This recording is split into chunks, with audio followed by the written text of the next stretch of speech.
que tendríamos que aclarar es que el reconocimiento que nosotros hacemos al proceso electoral tiene que ver con que estamos aquí y nos hemos reconocido como partido de la oposición y aquí estamos en este escenario institucional democrático. Eso quiere decir que hay un reconocimiento del proceso electoral.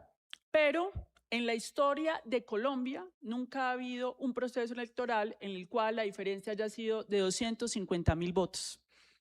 Y allí hay dudas razonables que tienen que esclarecer las autoridades y nos asiste el derecho a exigir a la institucionalidad democrática electoral de este país que aclare en unas elecciones donde hubo diferencia de 250.000 votos, ¿por qué no hubo escrutinios del voto del exterior, donde tenemos una diferencia de 140.000 votos? Nos asiste y también se tiene que aclarar en este país, por garantía de la legitimidad, inclusive del presidente electo, el por qué flexibilizaron la huella digital en los E14 claveros que son fundamentales para el conteo. Se tienen que aclarar diversas denuncias de delitos electorales en diversos sectores del país, además de que se tiene que aclarar para que haya una legitimidad por el bien de las instituciones de este país, lo que pasó con el software. ¿Por qué no hubo auditoría del software por parte de los partidos políticos? Y yo creo que eso es defender las instituciones. Pero además... Un par de precisiones para la senadora Corcho. Dice usted, senadora, que esta es la única ocasión en la historia en que la diferencia entre los candidatos es de 250.000 votos. No, ha habido diferencias menores en la historia constitucional colombiana. Pastrana le ganó a Rojas Pinilla por 63.000 votos. Turbaya Belisario por 143.000. Sampera Pastrana por 156.000. Muchos menos de los 250.000 de Abelardo de la Espriella sobre Iván Cepeda. Dicho esto, creo que ese al final no es el punto de fondo. El punto de fondo es que el sistema republicano tiene un conjunto de instituciones que son las que están diseñadas en el sistema democrático para decidir cuando se impugnan los resultados de las elecciones y que son las que ustedes no están reconociendo. Si lo que se pretende es que ese resultado no sea reconocido, resultado que fue avalado por el Consejo Nacional Electoral, que ya declaró presidente y le entregó su credencial a Abelardo de la Espriella, el camino es el que están intentando correctamente, acudir al Consejo de Estado para que el Consejo de Estado tome la decisión definitiva. Pero cuando el pacto decide olvidarse de la declaración hecha por el Consejo Nacional Electoral y del proceso que tiene que hacerse en el Consejo de Estado, está minando la institucionalidad republicana y está generando un problema de carácter político que, en mi opinión, no se tramita de manera adecuada. Tendría que hacer un agregado adicional. El presidente Petro, en al menos 2 oportunidades, ha sostenido que el presidente electo es Iván Cepeda. Esa es una posición abiertamente autoritaria y claramente contraria a la Constitución. Andaríamos muy mal en Colombia si los presidentes en ejercicio son los que declaran quiénes son sus sucesores, saltándose lo que dice la voluntad popular, el reconocimiento de la misma por las autoridades electorales y la decisión final que tendrían que tomar las autoridades judiciales. Ustedes pueden tener unas dudas que son legítimas sobre el proceso, pero tramítenlas por los canales institucionales y democráticos, no en este ejercicio de desconocimiento del resultado popular con consecuencias que, en cualquier caso, son negativas para el sistema democrático. El día 23 de junio, 2 días después de la elección, en un mensaje en su cuenta de X, el presidente Petro señaló que el proceso de empalme había comenzado. El día 24 de junio, en una rueda de prensa ante el país, hizo una declaración diciendo: que ante el hecho de que no hemos encontrado un patrón que muestre a todas luces una acción premeditada que demuestre un resultado alterado o fraudulento, reconocimos el resultado. Ahí está la rueda de prensa, ahí está mi declaración, en fin. Los días que han venido, presidente Petro ha señalado que hay hallazgos que llevan a formular acciones ante las autoridades judiciales. Y de la misma manera, otros abogados, testigos digitales, han impetrado 27 acciones ante el Consejo de Estado. ¿Quiere decir eso que no hemos reconocido el resultado? No. Estamos procediendo legalmente.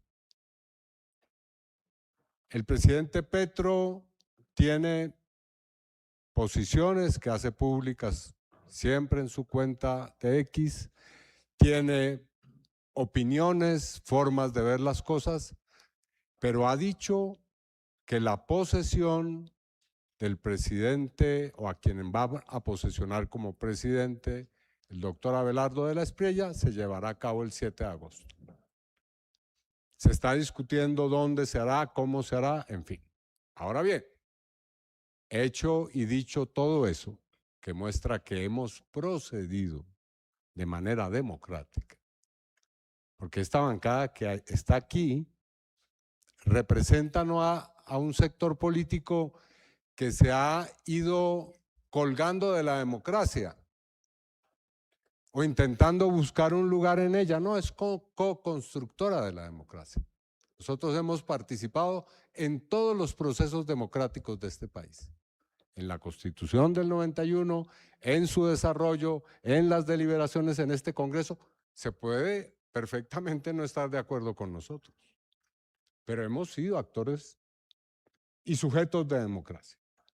Pero dicho eso, sí tenemos una discusión de fondo que yo espero podamos dar con toda la serenidad y la tranquilidad sobre la legitimidad o no que tiene el acto de posesión el próximo 7 de agosto del ciudadano Abelardo de la Espriella. Y tenemos unos argumentos que hemos hecho públicos. Con el mayor gusto estamos dispuestos a escuchar los contraargumentos. ¿Nos pondremos o no de acuerdo con ellos? Pues eso en este estadio lo veo difícil. Pero ahí está la discusión planteada. Y en tercer lugar, lo digo con toda claridad, hemos hecho infinidad de declaraciones. Los que estamos aquí sentados y las que estamos aquí sentadas, el presidente Petro, reiterando nuestra disposición a dialogar con el gobierno entrante. ¿Se ha atendido esa disposición? De ninguna manera. Portazos en la cara, amenazas, advertencias, acciones. Bueno,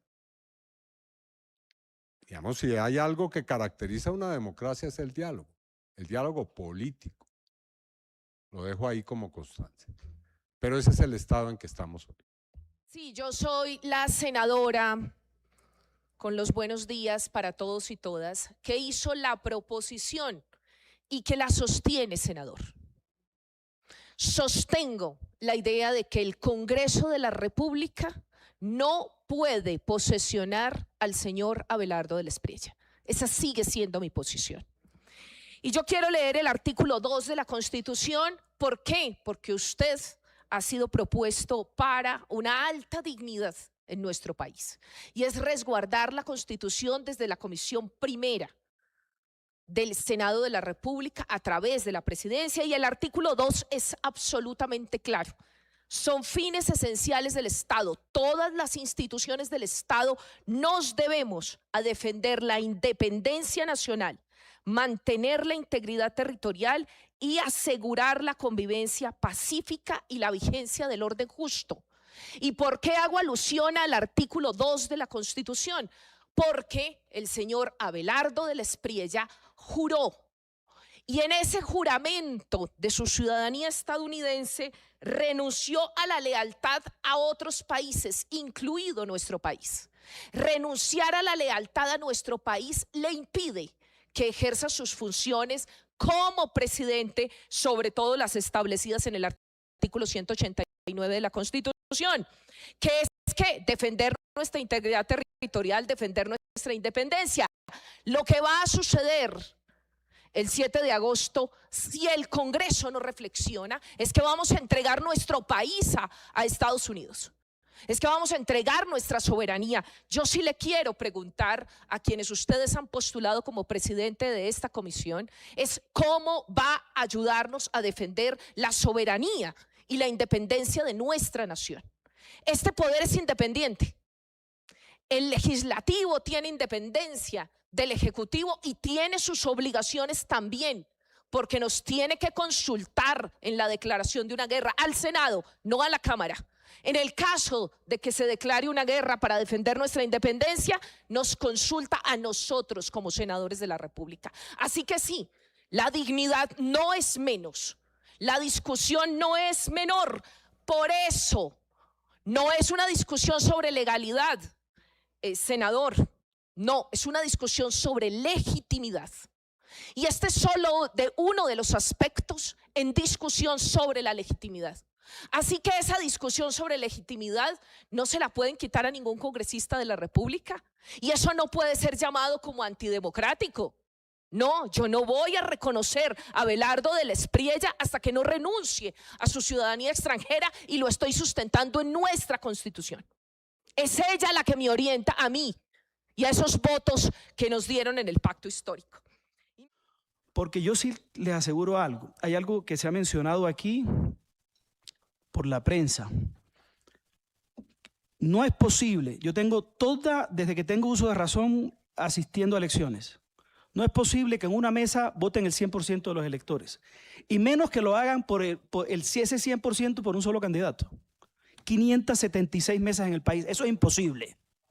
Eso es imposible. Y sobre ese vicio de legitimidad, ustedes no hablan. No hablan. Fue la concentración del voto la que jaló la pita del proceso de la parapolítica en este país. Y ustedes fueron muy vehementes en eso. Pero sobre este asunto ustedes no hablan. No es posible. ¿Por qué en Colombia no vota el 100% de la gente? Ni el 80 ni el 90. Porque en el censo hay gente que falleció. Hay gente que está ausente de su territorio. Hay gente que cambió de residencia, que se fue del país, o hay gente que se emborrachó o lo que sea, no salieron a votar. Pero no es posible que en una mesa vote el 100% de las personas. Hagamos el debate sobre la legitimidad de la elección e incluyamos todos estos componentes, porque la búsqueda de la verdad es lo que necesita Colombia.